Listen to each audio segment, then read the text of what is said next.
제가 먼저 읽겠습니다. 예수께서 거기서 나가사 들어와 시돈 지방으로 돌아가시니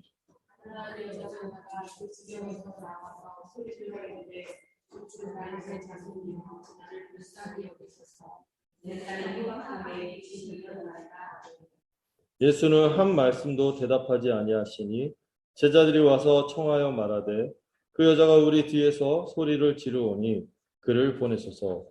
예수께서 대답하여 이르시되 나는 이스라엘 집에 얻어졌기 때문에 하지 아니하였구나 하시니 여자가 와서 예수께 절하며 이르되 주여 저를 도우소서.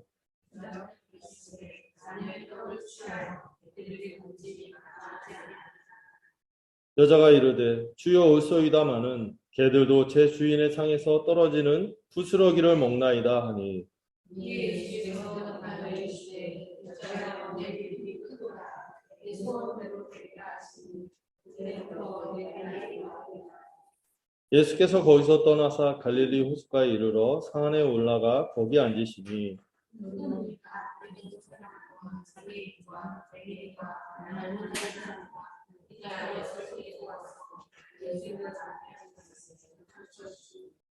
말 못하는 사람이 말하고 장애인이 온전하게 되고 다리 저는 사람이 걸으며 맹인이 보는 것을 무리가 보고 놀랍게 여겨 이스라엘의 하나님께 영광을 돌리니라.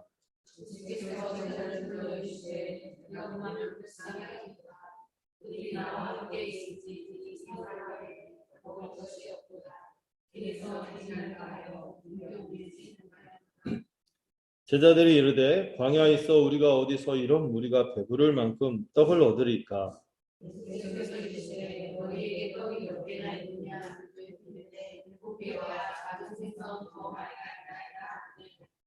예수께서 무리에게 명하사 땅에 앉게 하시고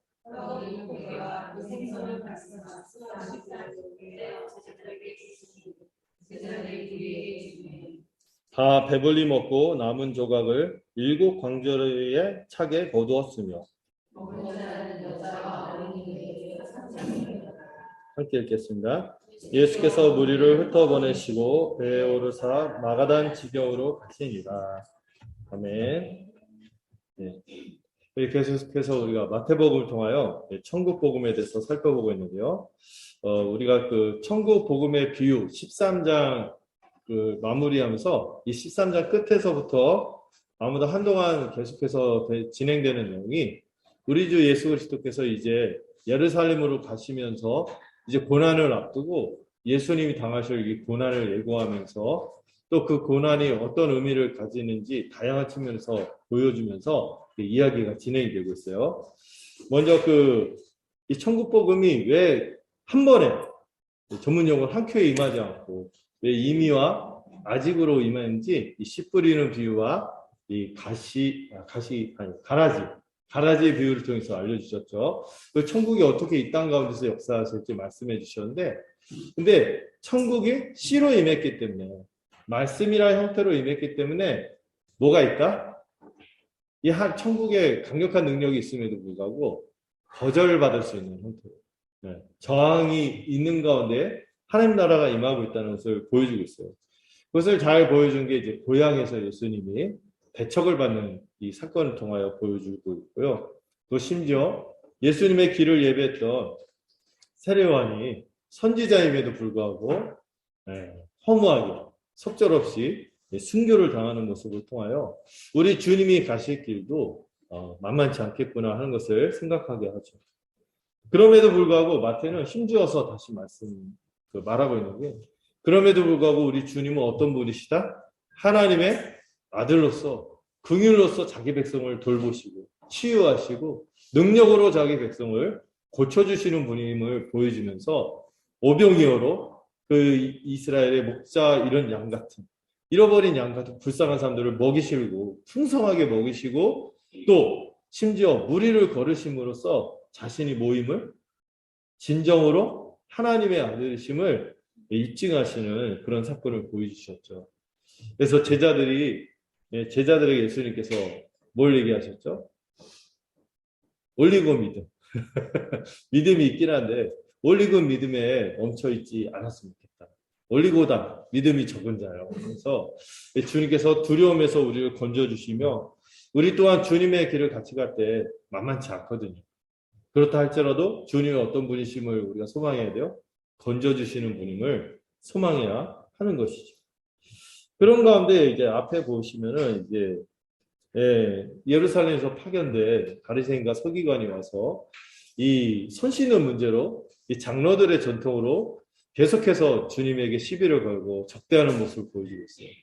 이 유대교죠. 사실 유대교. 바리새인과 서기관 또 여기 나와 있자면 사두개인들 이런 유대교 지도자들이 그렇게 예수님과 갈등을 하고 있는데 예수님께서 선언하시죠. 입으로 들어가는 것이 우리 안으로 들어오는 밖의 것들이 우리를 더럽게 하는 것이 아니라 우리 안에 있는 입으로 나오는 것들이 우리를 더럽게 하는 것이다. 이 말씀 때문에 유대교육에 걸림이 됐다는 것입니다. 왜? 이제 어떤 행동, 그 외모 있잖아요. 겉으로 나타나는 행동이나 외모만, 겉으로 나타나는 형식만 규제하는 유대교는 더 이상 사람을 정결하게 할 수 없고, 변화시킬 수 없고, 구원할 수 없다. 왜? 이 체제로는 여전히 사람은 모이기 때문에 이미 죄인이기 때문에 이 문제를 해결할 수 없다. 이 얘기를 계속하면서 앞뒤에서 예수님이 하나님의 아들이신가? 또 오늘 나오는 이야기가 굉장히 중요해요. 오늘부터 나오는 이야기가 그러면 부정한 자들이 어떻게 깨끗해지냐는 거죠. 네. 이미 죄인이라서 더럽혀져서 죄인이라서 죄를 지는 거지 죄를 지어서 죄인이 아니야. 이 표현이 되게 중요해요. 그래서 그렇기 때문에 이 죄인이 이 마음과 존재가 바뀌어야 되는데 어떻게 이것이 가능한가? 이걸 보여주는 내용들이 오늘 펼쳐진다고 보시면 될 것 같아요. 이 이야기가 쭉 이어져서 어디까지 갈까요?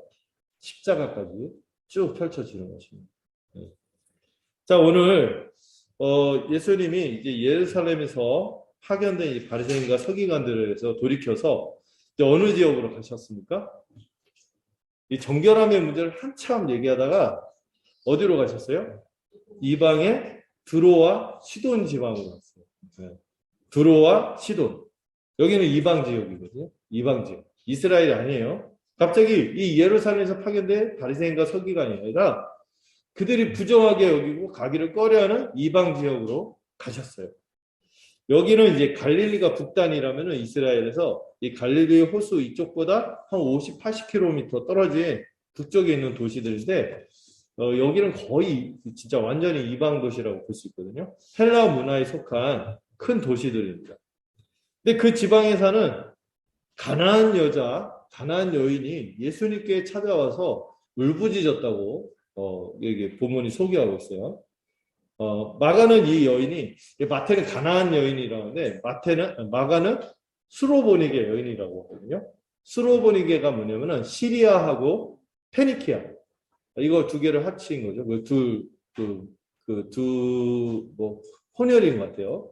시리아에다가 페니키아인데 뭐 수로보니게 뭐 페니키아 하면은 이 시돈하고 연결이 되는 도시인데요. 이 페니키아 시돈은 특히 이 페니키아 시돈은 누구를 떠올리게 한다랬어요? 이게 옛날에 마가복음에서 한 건데 이스라엘에서 판무파탈 최고로 나쁜 여자 하면 누가 떠오르죠? 이스라엘 역사에서 이시성 가진 여성들은 꼭 이런 별명을 갖게 됐어요. 못되게 하고는 이세벨 막 네. 이세벨인데 그 이세벨이 바로 이 시돈 이 페니키아 출신인 거죠. 네, 그래서 이 마태는 거기다가 이 두로 시돈 지방에서 그런 여인이 찾아왔는데 이 여인을 뭐라고 지칭해요? 가나안 여인이라고 지칭하거든요. 여러분, 가나안은 어떤 민족입니까? 사실 이스라엘과 이 가나안의 민족의 관계가 어떻죠? 이 가나안 민족은 이스라엘이 그냥 두면 안 되는 하나님께 저주받은 거의 버림받고 저주받고 심판받아야 하는 그런 족속들이에요. 가나안. 근데 이 여인을 그 당시 그 가나안 족속에 얼마나 살았을까 했는데 이 여인이 그 시돈 출신에다가 막 이방 여인에다가 부정한 그 이미지 있잖아요. 그러다가 이제 마태는 좀 더 유대인들을 향해서 쓰고 있잖아요. 이 여인은 거의 우리와 함께 할 수 없는 그 가나안 여인이다. 이렇게 소개를 하는 거예요. 불구대천의 원수 이러잖아요. 같은 하늘 아래 있을 수 없는 이런 표현으로 이 여인이 가난한 여인이었다 하고 설명하는 거죠. 그런데요, 이 여인이 주님에게 찾아와서 울부짖는 이 말의 내용이 되게 놀라운 것이죠. 뭐라고 합니까? 주 다윗의 자손이여 나를 불쌍히 여기소서. 내 딸이 흉악하게 귀신 들렸습니다. 뭐 파파고 같은 통역 앱이 있는 게 아닐 텐데 어쨌든 이방 지역인데도 아마 예수님하고 소통할 수 있는 말로 이렇게 막 울부짖었던 것 같아요. 주 다윗의 자손이여 나를 불쌍히 여기소서 내 딸이 흉하게 귀신 들렸습니다 하고 계속해서 울부짖는 거죠. 여러분 지금 유대인도 예수님을 뭐로 인정하지 않아요? 다윗의 자손 메시아로 인정하지 않는 흐름 가운데서 이 이방 여인이 예수님을 그렇게 고백한 거예요. 이 유대인들도 그 주류가 막 그러니까 막 그 예수 믿으면 뭐 출교하겠다 이러니까 이렇게 엄두를 안 내는 상황에서 이방 여인이 예수님을 다윗의 자손으로 고백할 뿐만 아니라 이 다윗의 자손뿐만 아니라 앞에 뭐가 붙어 있어요? 주. 이건 퀴리에 제가 설명했던 그 표현이거든요. 주, 퀴리오스. 주님을 주요 다윗의 자손 메시아. 이 말은 뭐예요? 그리스도로 고백하는 거예요. 거의 지금 예수님을 메시아임을 그리스도임을 인정한 데다가 주로 고백했다는 것은 거의 예언이 고백하는 게 누구의 신앙 고백과 일치합니까? 교회의 신앙 고백과 거의 일치하는 거예요. 사도행전 2장에서 베드로가 설교하잖아요. 너희가 십자가를 못 박힌 그 예수를 하나님이 주와 그리스도로 삼아 주셨다는데 이 다윗의 자손이란 말이 바로 그리스도니까. 바로 주요 그리스도라고 고백한 거예요. 그리고 이 예수님에게 이 여인의 가장 절실하고 간절하고 절망적이면서 비참하게 하지만 정말 갈망하는 그 문제를 주님께 요청하기 시작합니다. 귀신 들린 딸을 고쳐달라고 하는 것이죠. 얼마나 이 딸이 심하게 귀신 들렸는지 흉악하게 귀신이 들렸다고 표현하고 있어요. 그 귀신 들린 사람 본 적 있나요? 우리가 성경에서 곳곳에서 묘사하는 거 보지만 실제로 보면 막 섬뜩하죠. 그리고 막 완전히 그 인격이나 이런 것들이 완전히 망가져서 사람이라고 볼 수 없을 만큼 어떻게 인생이 저렇게 됐을까? 이렇게 여길 만큼 완전히 처참하게 망가진 상태임을 말하는 것입니다. 여러분 이 귀신의 권세는 제가 몇 번 말씀드렸지만 사람을 더럽히죠. 사람을 더럽힐 뿐만 아니라 이 사람으로서는 이 귀신의 권세를 당해내기가 어려워요. 옛날에 그 어떤 귀신 들린 사람 얘기를 들었는데 아가씨인데 젊은 왜소한 아가씨인데 귀신 들려갖고 막 이렇게 난동을 하니까 이게 막 건장한 남자들이 막 네다섯이 붙어도 뭐 당해내지 못할 정도로 막 그러죠. 그리고 그 사람 뭐 의학적으로 어떻게 하겠어요? 상담에서 되겠어요? 약물로 되겠어요? 아니 이 영의 역사, 악한 영의 역사를 어떻게 사람이 감당할 수 없는 것이죠. 네. 그리고 이 지역의 근처에 공교롭게도 그런 병을 치유하는 여신을 섬기는 신전이 있었대요. 그 가까이에.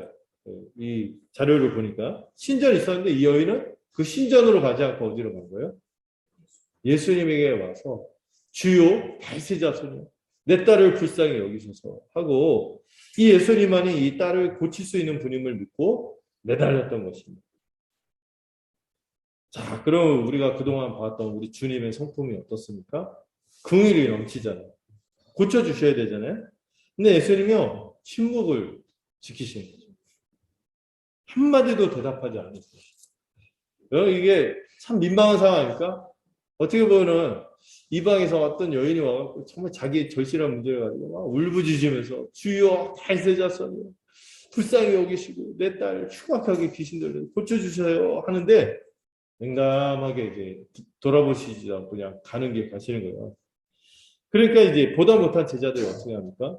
예수님께 와서 이 여인 좀 돌려보내라고 부탁을 합니다.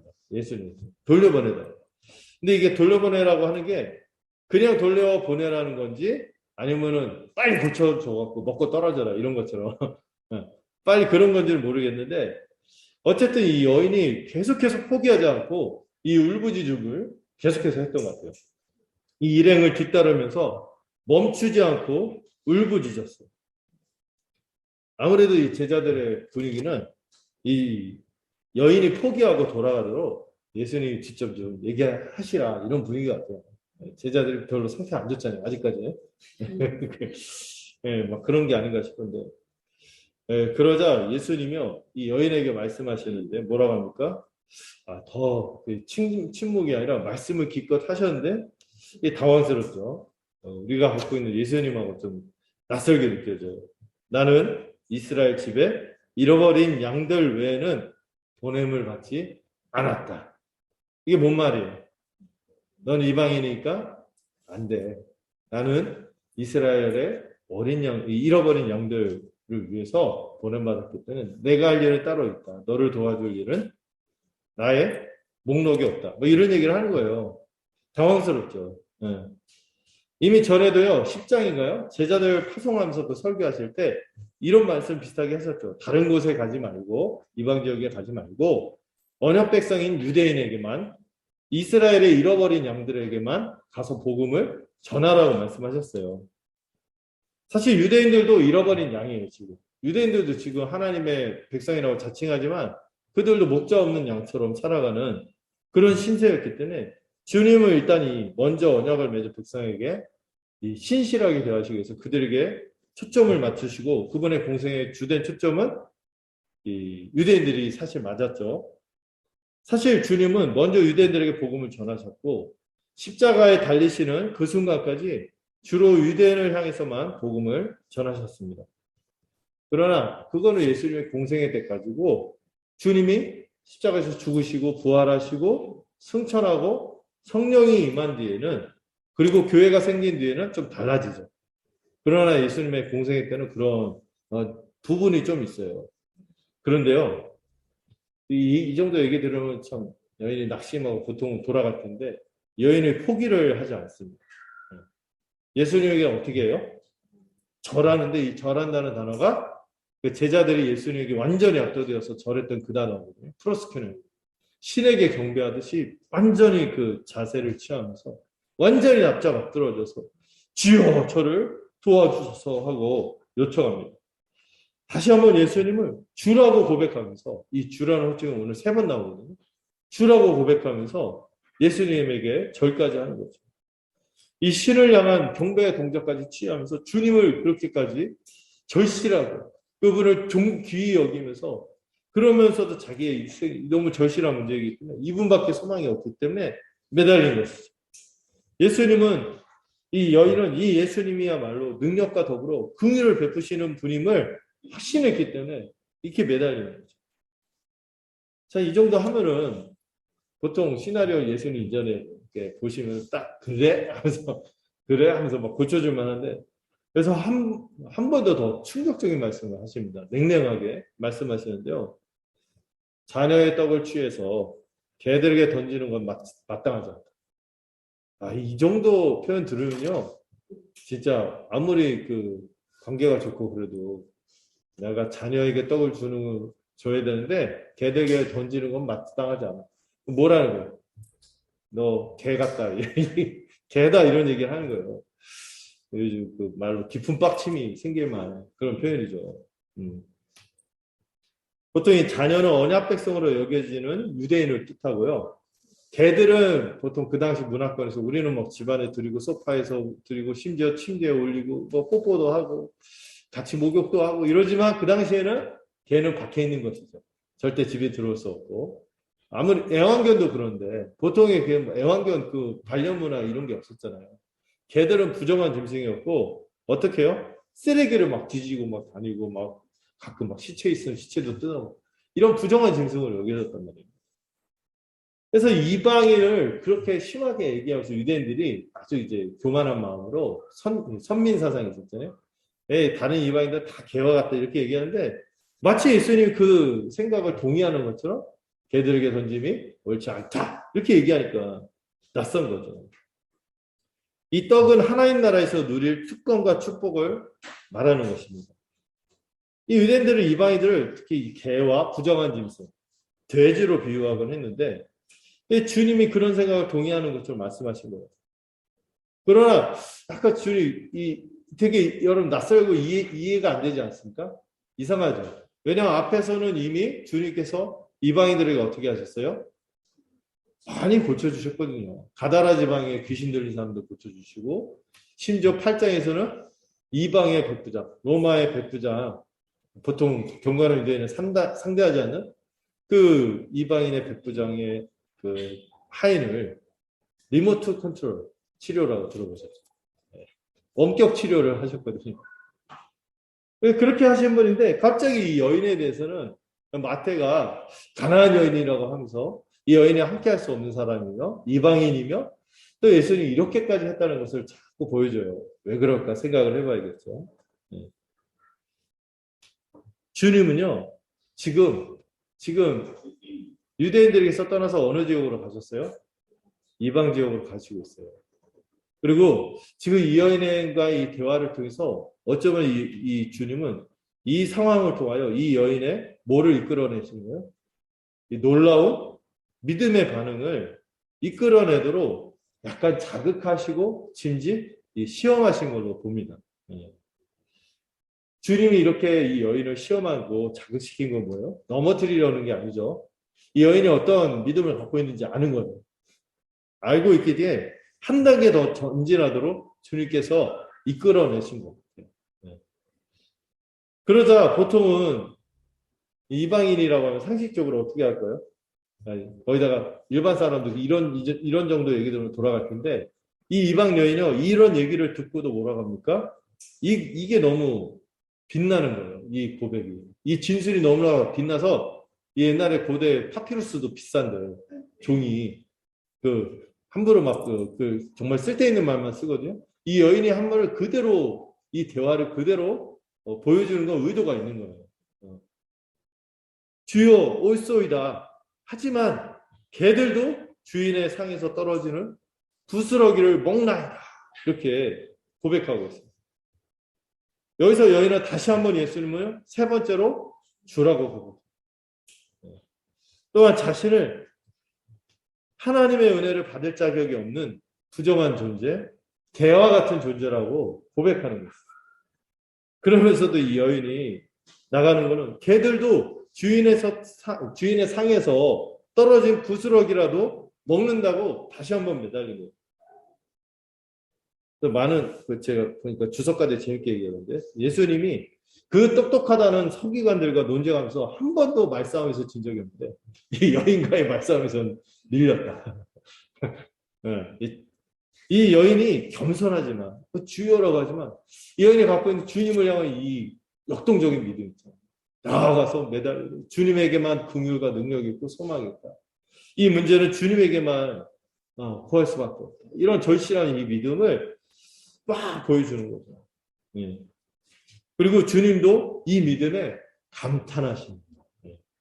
이 여인이 자신이 여러분 이 여인의 믿음의 내용이 주님이 크다고 여긴 그 믿음이 뭐냐면은 자신이 개와 같은 존재, 부정한 죄인, 자격 없는 자인 것을 인정한 것이죠.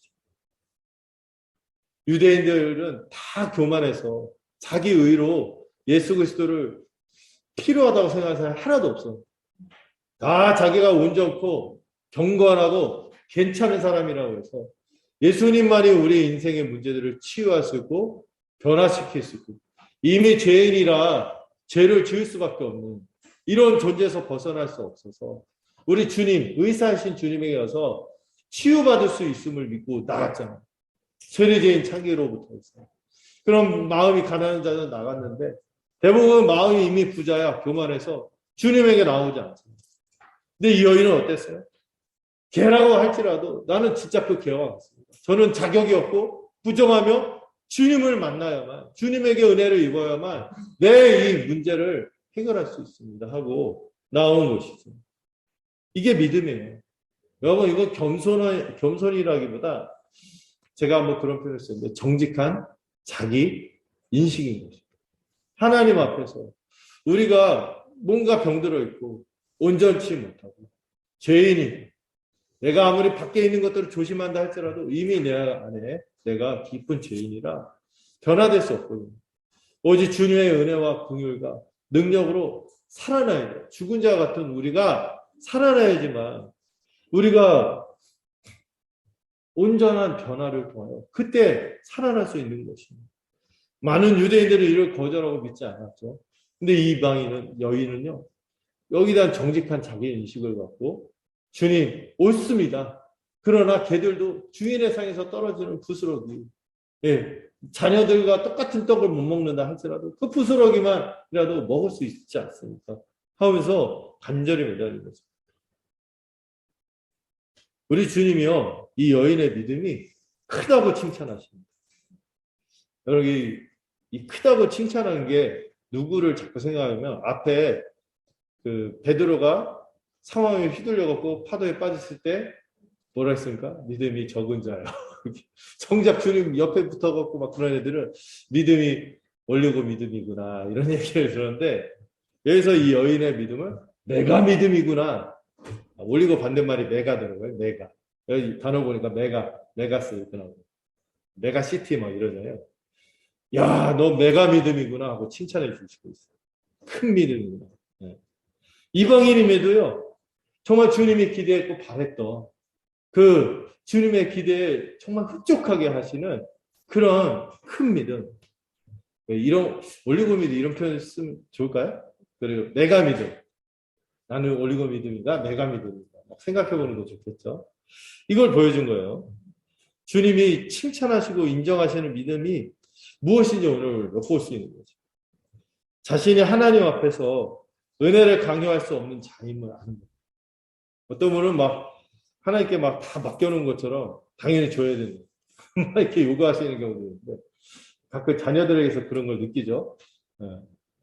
다 나한테 맡겨놓은 것처럼 당연히 달라고 그런데 자녀니까 막 하긴 하지만 근데 우리가 원래 죄인이잖아요.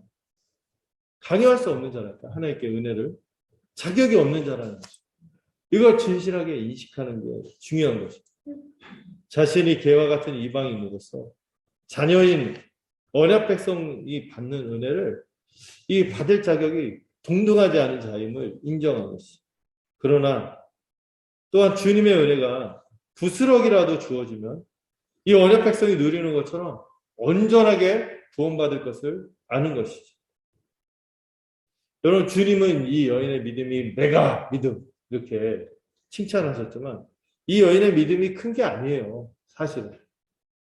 이 여인이 믿고 있는 그분이 그 믿고 있는 대상인 그분이 어마어마하게 큰 분인 것을 알았기 때문에 그 믿음이 크다 이렇게 하지만은 실제로 그 믿음의 대상인 그분이 실제로 그런 분, 큰 분이 그걸 알았기 때문에 믿음이 크다고 하고 우리가 우리의 상태에 따라서 그분이 어떻게 그게 아니잖아요. 그분이 여전히 거기 서 계신 하나님이십니다. 우리가 그래서 이런 것들에 휘둘리지 않고 우리의 믿음의 대상이 어떤 분인지 안다면 누구라도 내가 믿음이 될 수 있는 것이죠. 제자들은 주님이 어떤 분인지 너무 깨달음이 더딘 거예요. 적어서 올리고 믿음이었다면 이 여인은요 주님을 이 긍휼과 능력이 넘치는 하나님의 아들로 바로 깨닫고 매달렸던 것입니다. 그래서 내가 믿음을 보인 것이죠. 주님이 내 소원대로 될 것이라고 말씀하시자마자 어떤 일이 일어났습니까? 곧바로 그 여인의 딸이 나았어요. 여러분 이런 원격 치료가 참 그 사례가 드물거든요. 뭐 있기도 하지만 직접 만지고 그 믿음을 돋구면서 고쳐주시는 경우가 있는데 말씀만 딱 하고 원격으로 치료하는 경우들이 이렇게 흔하진 않아요. 근데 8장에서 누구에게 그랬어요? 이방의 백부장. 그 이방의 백부장도 그의 믿음도 똑같이 칭찬했죠. 이만한 믿음을 이스라엘에서 내가 찾아본 적이 없다. 이렇게 얘기했었는데 여기서는 이 여인, 이 가나안 여인, 원래 절대 하나님의 백성이 될 수 없었다고 여겨졌던 그 여인이 큰 믿음을 보임으로 이 말씀만으로 원격으로 리모컨 치유, 원격 치유가 일어납니다. 이 사건을 보여주는 의도가 있다고 생각해요. 저는 마태가. 지금 이 마태가 누구를 향해서 쓰고 있는 거예요? 이 마태복음은요, 주로 생각한 독자층이 모든 하나님의 백성이지만 그 중에서도 이 선민 사상에 빠져 있는 유대인들을 대상으로 쓰고 있는 거예요. 누가 진정한 하나님의 백성인가? 이 문제를 던져주는 거죠. 그런 의미에서 여러분 29절에서 31절, 세 절도 한번 살펴볼까요? 자, 예수님은 이 이방인들을 치유하는 것으로 하나님의 영광을 나타내시는데요. 이때부터 많은 학자들이 그 예수님의 동선이 이 갈릴리라고 묘사되어 있지만 이 갈릴리가 이방과 접경이거든요. 그래서 그쪽에 이방인들을 대상으로 이 치유를 한 것으로 봅니다. 두로와 시돈 이렇게 해서 그쪽이 주로 이제 갈릴리하고 동선 그쪽이 이 이방에 가까운 지역이에요. 거기서 이제 한 산에 올라가서 앉아 계시니까 큰 무리들이 다리 저는 사람과 이 장애인, 이 장애인은 아무래도 이 불구자로 그 장애인으로 번역했는데 지체를 잃어버린 뭐 한쪽 뭐 팔이 없다든지 다리가 없다든지 뭐 하여튼 뭐 이렇게 이런 지체를 잃은 불구자를 뜻하죠. 그리고 맹인, 못 보는 사람, 말 못하는 사람과 기타 여럿을 데리고 옵니다. 이 지역은 갈릴리에서도 이방에 가까운 곳인데 예수님이 지금 가르치기 위해서 앉으시자 지금 누가 나온 거예요? 이거는 수많은 이방의 큰 무리들이 나온 것입니다. 그리고요 32절에서 주님이 말씀하시는데 이들과 며칠을 함께 가세요? 3일간을 같이 계세요. 3일간 그들과 함께 하시고 그들을 고쳐주시고 또 이 사람들이 이방의 무리임이 곳곳에서 증거가 있는데 이들이 이제 돌아갈 때 기진할까 걱정하거든요. 먼 곳에서부터 왔다는 것이죠. 예수님에 대한 소식을 듣고 그들은 모두 주님 앞에 나와서 이 병자들을 예수님의 발 앞에 앉히고 고쳐주시기를 소망하고 있습니다.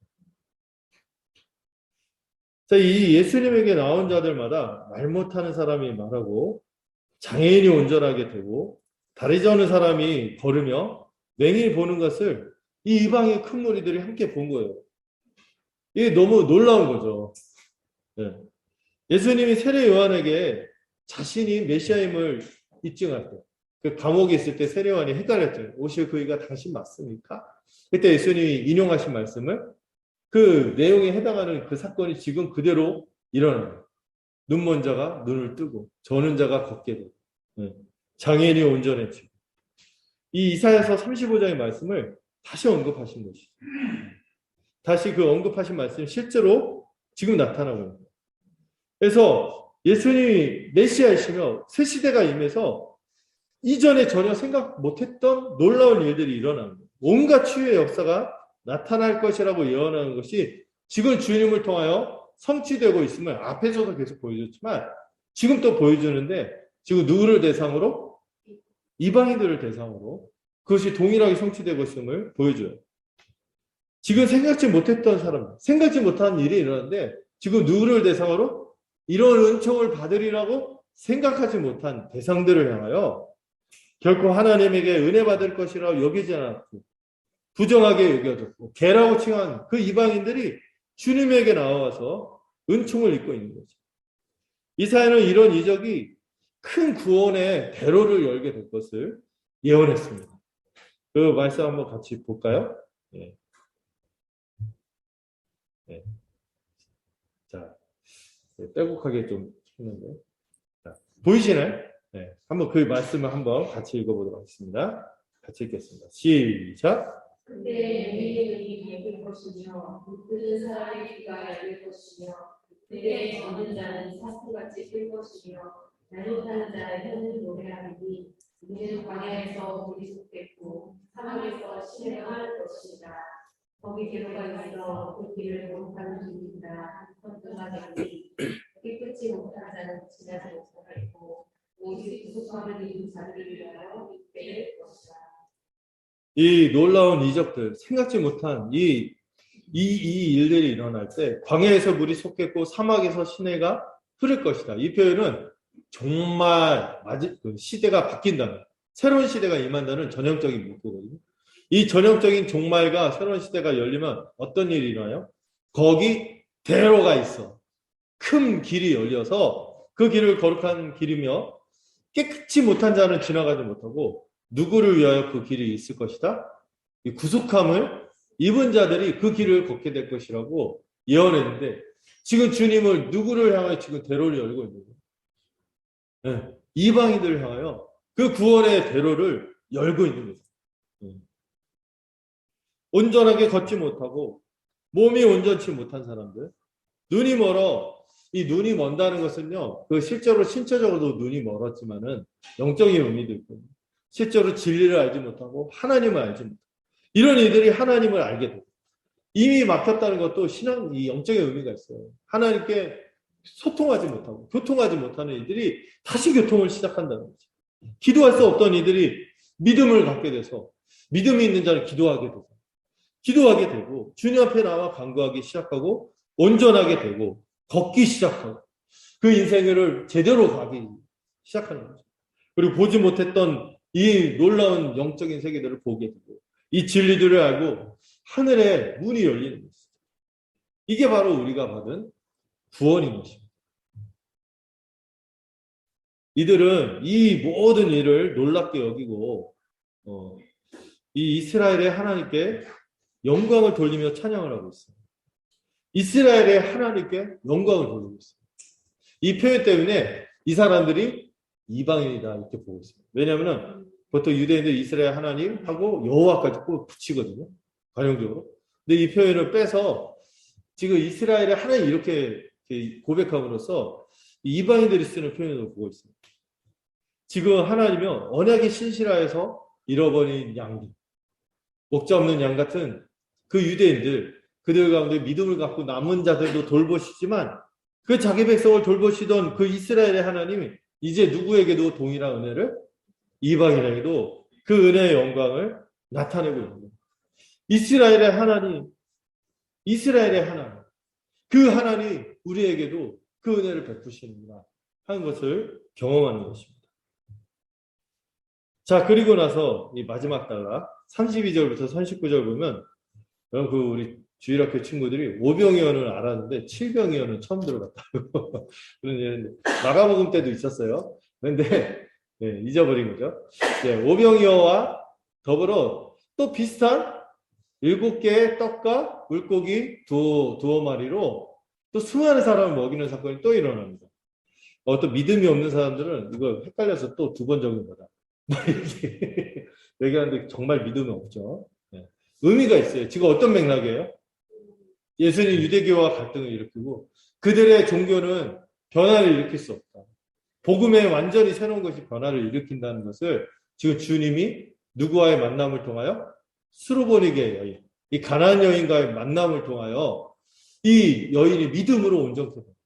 그 믿음이 어떤 믿음인지를 부각해 보이고 그리고 수많은 이방의 무리들을 치유하신 다음에 지금 누구도 먹이시는 거예요? 지금 이방인들도 먹이고 있고 불쌍히 여기십니다.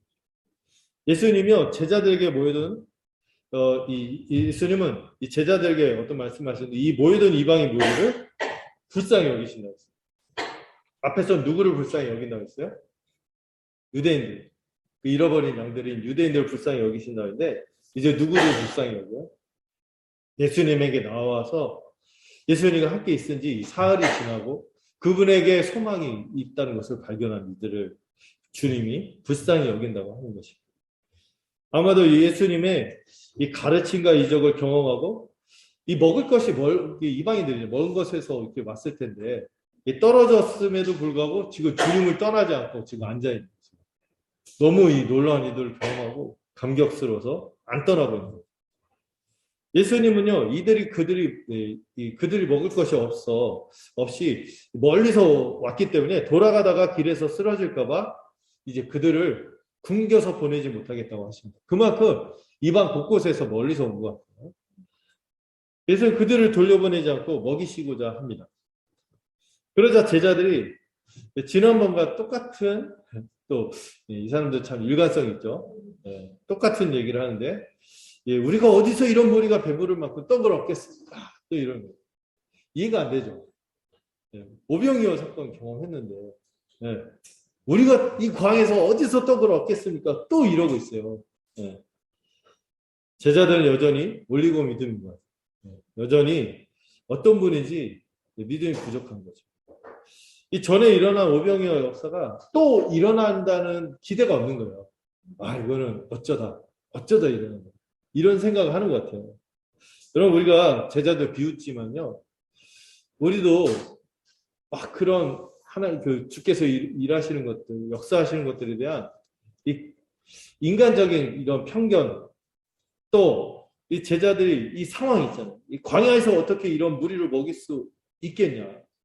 믿음이 아니라 우리는 너무 이 상황에 흔들리고요. 우리가 갖고 있는 것, 우리가 갖고 있는 자원의 부족함 때문에 이 믿음을 나타내지 못할 때가 있고, 또 이 편견이죠, 편견. 이 편견 때문에 우리는 곧잘 이 제자들 같은 모습을 보일 때가 많은 것 같아요. 이런 모습이 우리 모습인 거죠. 큰 은혜를 겪었는데도 불구하고요. 어떻게 그런 은혜를 겪었는데 왜 저럴까? 이런 얘기를요, 우리 남 얘기하지 말고 우리 자신이 그렇지 않았던 거예요. 정말 큰 은혜를 입었는데, 잊지 못할 큰 은혜를 입었는데 왜 이렇게 잊어버리는지, 또 그런 일이 일어날까로 왜 이렇게 기대는 없는지, 왜 이렇게 이런 상황이면은 다른 상황도 같이 연결해서 하나님은 안 바뀌잖아요. 우리의 믿음이 큰 게 아니라 그분이 그런 분인 거예요. 근데 왜 우리는 상황에 따라서 이게 달리 바뀌어질까요? 또 맨날 어차피 우리 거로 한 게 아닌데 맨날 우리가 갖고 있는 뭐 가지고 안 된다, 안 된다 이러고 있어요. 이 편견에서 못 벗어나기 때문에 이 제자들의 이런 모습은요, 남 얘기할 게 아닌 것 같아요. 우리가 그런 것이죠. 큰 은혜를 겪어도 이 주님을 보지 못하고 우리의 상황과 가진 것에서 눈이 떠지지 않는 거죠. 여기다 중요한 지점인데, 제자들이 왜 이 상황에서 이렇게 또 실패할 수밖에 없었는가. 이 제자들에게 갖고 있는 편견이에요, 편견. 중요한 편견이 있어요. 뭐냐면은, 이 오병이어의 잔치를 경험했잖아요. 이건 누구만 맛볼 수 있다고 생각해요? 유대인들만. 언약 백성 유대인들만 맛볼 거라고 생각했기 때문에, 이런 이방인들 어쩌다가 주님이 어쩌다가 떠리로 먹게 하는 것처럼 생각했을지도 모르겠어요. 똑같이 이 이방인들에게도 그런 이적을 펼칠지는 전혀 예상을 못한 것 같습니다. 제자들도 유대인이기 때문에 이런 상황에서 이 이방인들에게도 이런 일을 나타내신다고 여기에 대해서 편견이 있는 거죠. 편견. 이들은 자신의 상황, 또 자신들의 빈약한 자원, 또 자기가 갖고 있는 어떤 편견에 붙들려 있어서 주님이 하시고자 하는 일을 못 보는 거예요.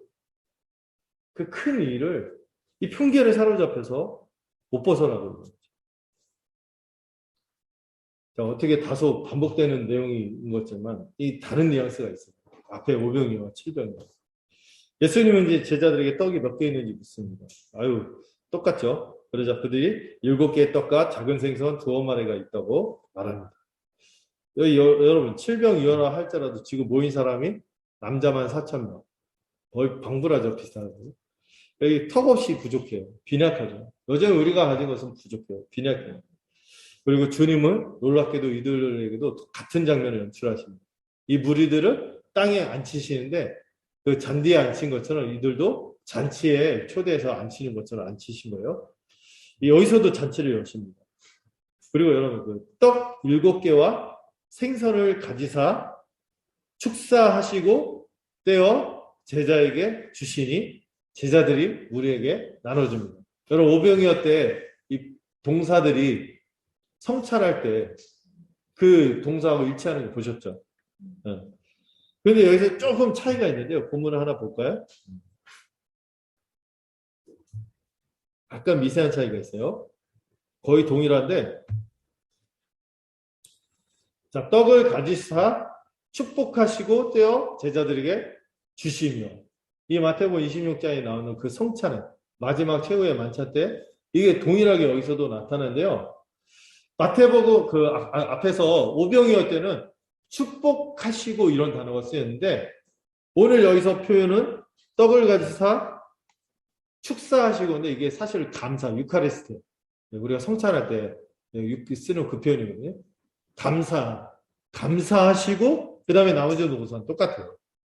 근데 이게 마태복음 26장에서 처음에 떡을 가지사 축복하시고 오병이어 때 썼던 그 표현을 쓰고 잔을 나눌 때 감사 기도하시고 여기 쓰였던 이 표현을 같이 써서 이거 아마 마태가 의도하고 쓴 것 같다.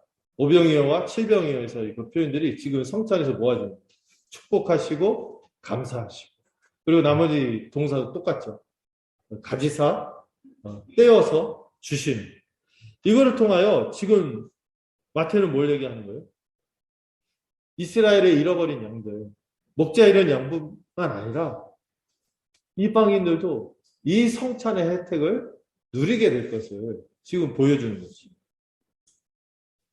오병이어에선 축복하시는데 여기서는 감사기도 하세요. 오병이어 사건만큼 동일한 단어들로 이 예수님의 성찬으로 드러나는 이 십자가 복음의 은혜를 장차 누구도 이방인들도 같이 먹게 되고 이 부어지시는 그 보혈의 은혜를 맛보게 될 것임을 드러내는 것이죠. 지금 이게 왕의 고난을 다루는 단락에서 지금 이루어지고 있거든요. 그래서 예수님이 그분의 은혜가 이방인에게도 부어지고 있으며 특별히 오병이어는 요한복음에서는 예수님이 생명의 떡이시며 우리를 위해서 자신의 몸과 피를 흘리게 될 것을 이 성찬과 연결하고 있는 거예요. 그것이 지금 누구에게 부어진다? 전혀 그 은혜를 받을 것이라고 여길 수 없었던 이방인들에게 부어지고 있음을 보여주는 거죠. 자, 그리고 나서 자, 이 이방인 무리들도 다 배불리 먹고 나서 남은 조각이 몇 조각? 몇 조각이 아니죠? 7강주리에 차게 거두게 됩니다. 오병이어에서는 몇 개? 12개였죠. 12바구니를 거두었는데 여기서 7강주리가 넘치도록 차게 거두는데 그래서 좀 적다. 역시 이방인에게는 좀 짜시네. 이렇게 생각 이게 아니에요. 네. 여기 앞에서 12바구니가 쓰였어요. 이게 단어가 달라요. 12바구니는 뭐냐면 한 사람이 갖고 다닐 수 있는 어떤 도시락 분량의 그런 바구니예요. 근데 여기서 쓰인 강주리는 좀 큰 거예요. 큰 거. 바구니보다 강주리가 훨씬 큰데 강주리가 어느 정도로 크냐면은 사도행전에 보면 바울이 어떤 도시에서 핍박을 받을 생명을 위협하는 것을 핍박을 피하기 위해서 피신을 하는데 그 성을 빠져나갈 때 이 광주리에 숨어서 나가거든요. 그러니까 굉장히 큰 광주리인 거예요. 지금. 근데 7광주리거든요. 12바구니는 이 제자들이 직접 그 바구니를 거뒀기 때문에 이 제자들의 숫자이면서 새로운 이스라엘 이거를 꿈꾸고 있어요. 이게 하는 그런 숫자라면은 지금 7바구니 있을 때 7강주리는 더 큰 거죠. 사실 양적으로는 7강주리는 더 클 수 있어요. 근데 7이라는 숫자는 어떤 숫자는 충만한 숫자거든요. 이 하나님이 이 오병이어 주님의 이 십자가 자신을 내어주는 먹이 자신을 통하여 자신의 생명을 통하여 이 백성들을 먹이는 이 은혜를 이스라엘에게도 부어줄 것뿐만 아니라 이방인에게도 차고 넘치게 충만하게 부어줄 것을 지금 보여주는 것이죠. 이건 제자들이 이 숫자를 또렷하게 기억하는 게 기적도 너무나 인상적이지만 이 12바구니 나왔고 7강줄이 나오는 게 너무 이 제자들에게는 크게 각인됐을 거예요. 그 제자들이 교회를 이뤄갈 거예요. 그리고 이 교회가 이방인들에게도 동일한 이 복음의 혜택을 누리게 될 것을 더 깊이 깨닫는 사건이죠. 굉장히 잊지 못할 체험이었을 거예요. 제자들이 바로 그걸 거뒀기 때문에 12바구니와 7강주리.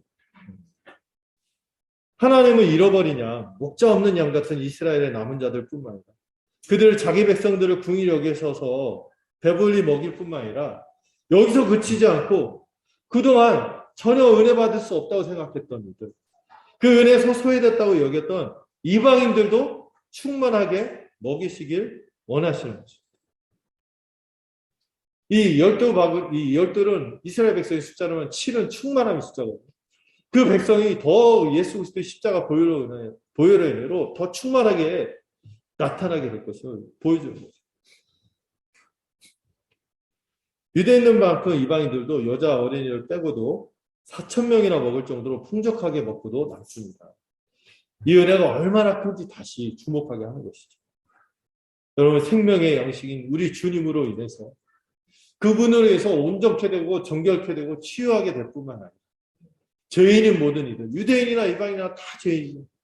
다 죄인인데 그분에게 와서 온전케 되고 치유함을 받고 그분으로 인한 그분이 자신의 생명을 내어주심으로 인하여 모두가 배부를 수 있게 될 것임을 이 본문은 정교하게 보여주는 것이죠. 모든 이가 이 십자가 은혜로 배불리 먹게 될 거예요. 예수는 이방인 무리들을 배불리 먹이시고 그리고 다시 돌려보내십니다. 그리고 배를 타고 마가다인이라는 곳으로 가시는데 그 약간 비교가 좀 돼요. 분위기가 좀 다른 게 오병이어 이렇게 하고 나서는 그 요한복음에서 분위기를 알려주는데 어떤 일이 일어났죠? 오병이어 이렇게 하고 했더니 유대인들이 흥분해갖고 예수님을 왕으로 막 이렇게 하려고 그랬잖아요. 그러니까 예수님 그들을 피하고 한적한 곳에 와서 기도하시는데 그래서 그런 장면은 안 나와요.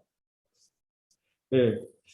그들을 피해서 따로 기도하신 것에 비해서 예수님이 그냥 여기서는 할 일을 다 마치신 듯 그들을 그냥 돌려보내고 홀가분하게 배를 타고 다른 지역으로 가십니다. 이 여기에 대해서 좀 다른 것 같아요. 유대인들이 예수님을 메시아, 자기들이 그려왔던 메시아를 오해했지만 이방인도 그런 건 아니기 때문에 그런 거 아니에요. 그러나 여기서 중요한 건 뭐예요? 예수님께서 이 이방인들을 기뻐하며 그들을 먹이셨다는 것이죠. 말씀을 맺겠습니다. 오늘 이 본문을 통하여 하나님이 자기 백성에게 신실한 분이심을 우리가 먼저 생각하면서 동시에 전혀 받을 자격이 없는 무리들을 향해 놀라운 은혜를 베푸신 것을 기억하시면 좋겠어요. 우리가 누리는 은혜를 당연하다고 여기십니까? 우리는요, 이방인 정도가 아니라 하나님의 은혜를 받을 자격이 없는 처참한 죄인이었죠. 우리는요, 어려서부터 여러분들 교회를 쭉 다니고, 복음은 모르는 건데 막 교회를 다닐 수 있거든요. 기독교를 문화로 당연하게 접해서 우리에게 부어진 십자가 은혜가 무엇인지, 복음의 은혜가 무엇인지 그냥 다니고 습관적으로 패턴으로, 그냥 루틴한 일상으로 받아들여서 이 은혜의 깊이를 놓칠 때가 참 많아요. 믿음이 무엇인지 진지하게 고려하지 않는 거죠. 그러고 그냥 자기가 대충 신자라고 여기는 거죠. 그러나 오늘 본문에서 이 가나안 여인이 보이는 것처럼 우리가 이 여인처럼 주님에 대해서 그런 고백을 할 수 있겠네요. 주여 못소이더만 개들도 주인의 상에서 떨어지는 부스러기를 먹습니다. 하면서 이 간절함이 있는다는 거죠. 참으로 자기에 대해서 정말 제대로 알고 있고 하나님이 어떤 분인지 제대로 알아요. 여러분 신앙은요 두 가지 같이 연결되어 있습니다.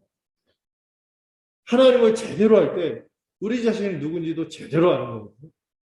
근데 그거 그냥 그런 거 없이 그냥 일상에 파묻혀 있는 거 아닙니까? 우리가 하나님 옆에 설 때마다 우리는 이 여인처럼 고백할 수밖에 없어요. 자격이 없는 죄인입니다.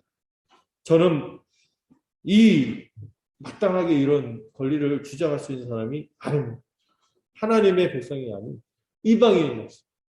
그런데 저에게 이런 은혜를 주시다니 하는 이런 벅참, 이 생명의 고백이 있냐 이거죠. 마태는 이 복음서를 유대인을 향해서 쓰고 있어요. 예수님은 이 굳어버린 마음을 갖고 있는 유대인들, 교만과 자기의로 그저 유대 종교, 옛 종교에 사로잡혀서 살아있는 신앙을 갖지 않고 살아가는 이들에게 이 이방 여인의 모습을 통해서 도전하는 것이죠. 이렇게 가난한 여인이라고 그들이 욕하고 배척하고 이렇게 하는 이들도 예수님을 주와 그리스도로 믿음으로 긍휼과 능력을 구하면서 구원을 얻는 거예요. 너희는 어떠냐? 하고 도전하는 것이죠. 또 모든 사람을 향해서 우리 주님이 가지신 은혜가 얼마나 큰지 이 부스러기만 먹는다 할지라도 이 부스러기 은혜라도 누구라도 다 온전하고도 남음을 보여주는 것입니다.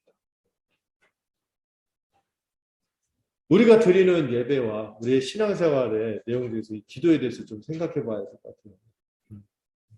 부스러기 은혜라도 족할 것이라는 믿음이 있습니까? 정말 이런 간절함이 있나요? 이방인 여인처럼 주여 주여 하고 이 간절함으로 그치지 않고 매달리는 이 그분에게만 소망이 있으면 안 돼요. 금으로 받든 이미 큰 은혜가 있기에 제자들처럼 올리고 믿음으로 머물러 있는 것이 아니라 주님은 여전히 거기 계신 분이니까요. 큰 믿음으로 주님에게 나갈 수 있냐 이거죠. 우리의 상황이 어떻든 우리의 자원이 어떻든 우리의 편견이 어떻든 우리는 이 십자가의 능력을 경험한 사람들 아닙니까? 그렇다면 왜 우리는 예배 시간에 이런 절실함이 없는가, 간절함이 없는가 생각해야 돼요. 주님의 긍휼과 능력을 십자가에서 봤다면, 이 영광을, 이 성감을 조금이라도 봤다면 할 수 없는 것들을 우리는 왜 이렇게 가벼이 할까요? 주님의 은혜를 그저 믿기만 할 때 우리에게 영생의 양식을 주시고 자신을 다 쏟아주시고 새로운 세상을 우리에게 주신 것이죠. 이 은혜를 아는 자로서 우리는 마땅히 주님에게 엎드려 절하고 이 예배하는 이 시간을 귀하게 여기며 또 우리가 함께 모여서 이 기도하는 시간에 그냥 루틴하게 그냥 그 시간을 때우는 것이 아니라 허공이다 하는 것이 아니라 이 가난한 여인처럼 주여 부스러기라도 제가 어떤다면 저는 온전해질 수 있어요. 이런 마음으로 우리가 함께 기도하지 않을까 생각하는 것이죠. 그렇게 우리가 당연하게 여기지 않고 정말 귀하게 여기고 나가는 상황과 자원과 편견에 갇힌 올리고 믿음이 아니라 정말 이 여인처럼 자격 없는 죄인, 또 자꾸 넘어지는 제자들처럼 막 상황과 자원과 편견에 쌓여서 우리가 어디서 이거 할 수 있겠습니까? 이런 것이 아니라 정말 부스러기 은혜라도 이 4,000명 이상은 풍족히 먹이고 살리는 그 은혜를 구하는 내가 믿음을 갖는 우리 모두가 되기를 소망합니다. 기도하겠습니다. 주님, 오늘 이 여인의 믿음을 통하여 우리 주님이 우리에게 도전하시는 것 같습니다. 어느덧 우리의 신앙생활이 그냥 반복되는 그저 그런 일상으로 자리 잡을까 두렵습니다. 날마다 십자가를 밝히 보는 우리가 되도록 붙들어 주시옵소서. 우리가 말씀으로도 이 십자가 복음의 은혜를 접하자. 오늘 특별히 이 성찬의 은혜를 통하여 눈으로 밝히 보고 우리를 위하여 자신의 몸을 내어주고 또 피를 흘리심으로 정말 그분의 생명 우리에게 덮어주심으로 우리가 정말 살게 되었음을 기억하고 우리야말로 귀신 들렸으며 온전치 못하며 자격 없는 죄인인데 주님의 이 부스러기 은혜를 통하여 정말 온전케 되었다는 믿음을 갖는 시간이 되도록 이끌어 주시옵소서. 부스러기라도 족하다는 믿음과 또 우리 주님 우리에게 긍휼과 능력을 아끼지 않음을 기억하고 소망하고 날마다 예배하고 날마다 기도하는 우리가 되도록 붙들어 주시옵소서. 예수님의 이름으로 기도드렸습니다. 함께 이 시간 성찬식을 함께 거행하도록 하겠습니다.